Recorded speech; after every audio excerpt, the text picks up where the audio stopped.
Hello class, it is me, Carly Sanders. I have worked alongside you all throughout the semester and it's been very nice knowing everyone.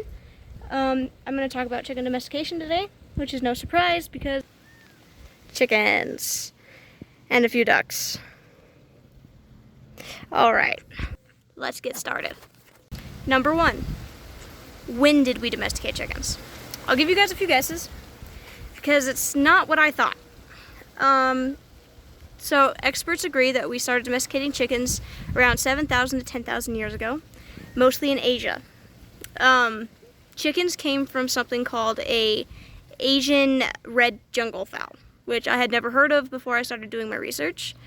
I'll put a picture right here in this empty space because they look exactly like roos, modern day roosters.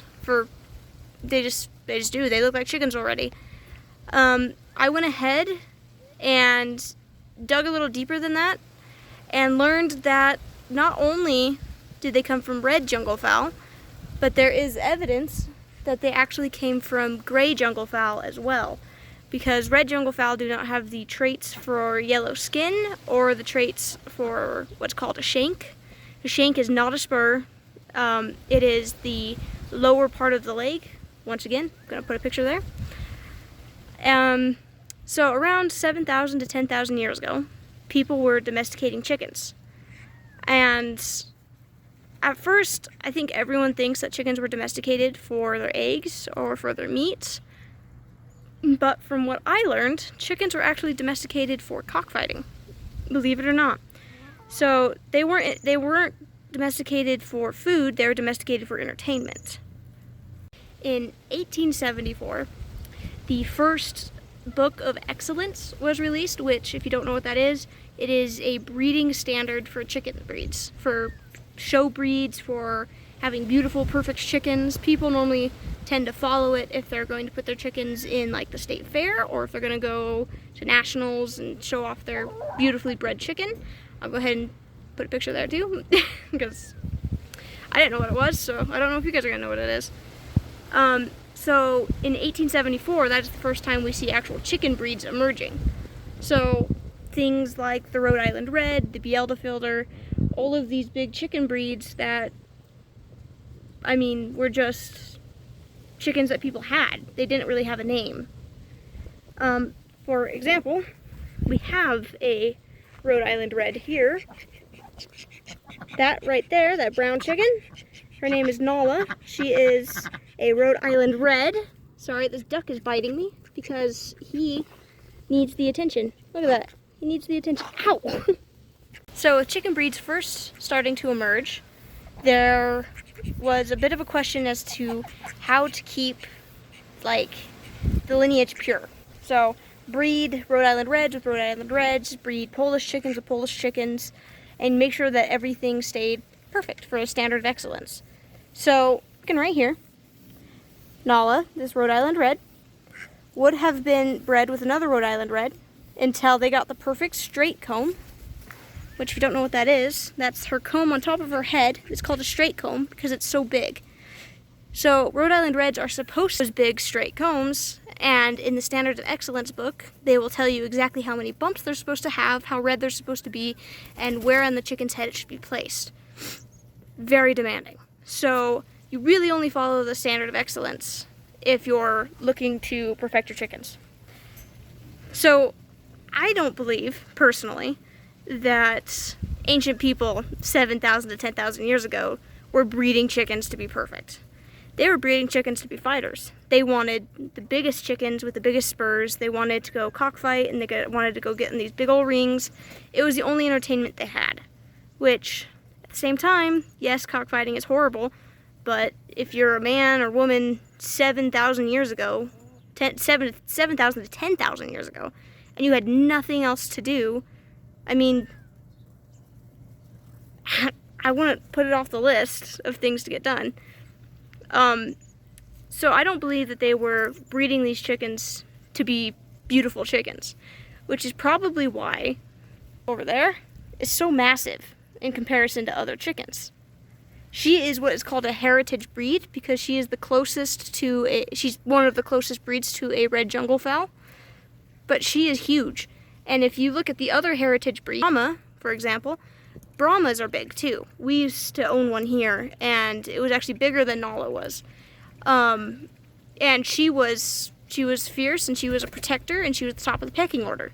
Which, if you don't know what a pecking order is, chickens make up their own heritage hierarchy. Hierarchy is the word I'm looking for.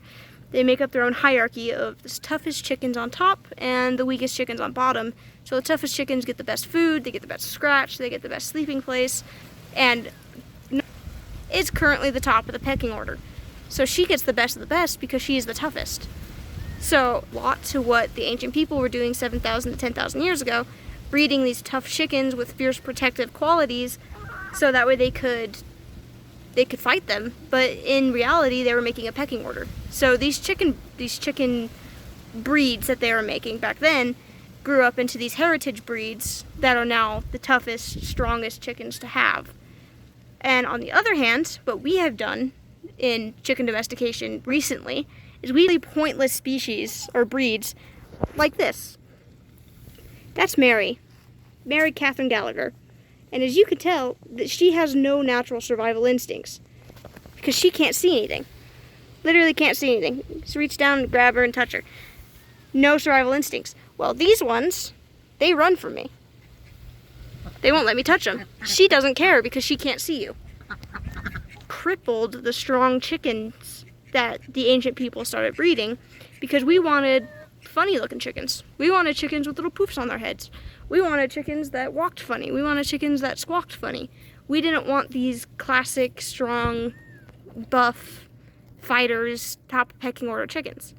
So chicken domestication, as gruesome as it was to be domesticating chickens for the sole right of cockfighting, it still produced stronger chickens with more survival instincts than what we currently have. So we are making these really weak, small chickens, very much like we're doing with ducks. Just a little side note, we're doing the exact same thing with ducks. Those are call ducks. And as you can see, those ladies in the back are much bigger than they are. They are probably like the tiniest duck I have ever seen. And they're pretty much defenseless. I mean, we're breeding these birds to be show chickens. We're not breeding these birds to be tough and strong like the ancient people were 7,000, 10,000 years ago.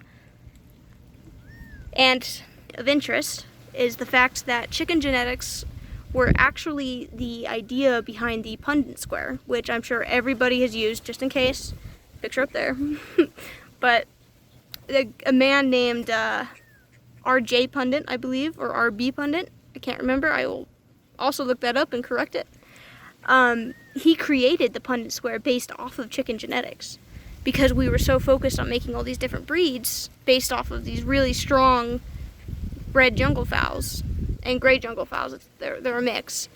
But we're so set on making different types of breeds that we were able to predict what their genetics would end up being. So yeah, there's a speed course of chicken genetics and chicken domestication. It was really nice meeting you guys for the semester. Very grateful that we had this class together. And I hope you guys succeed in your future careers and degrees. Bye!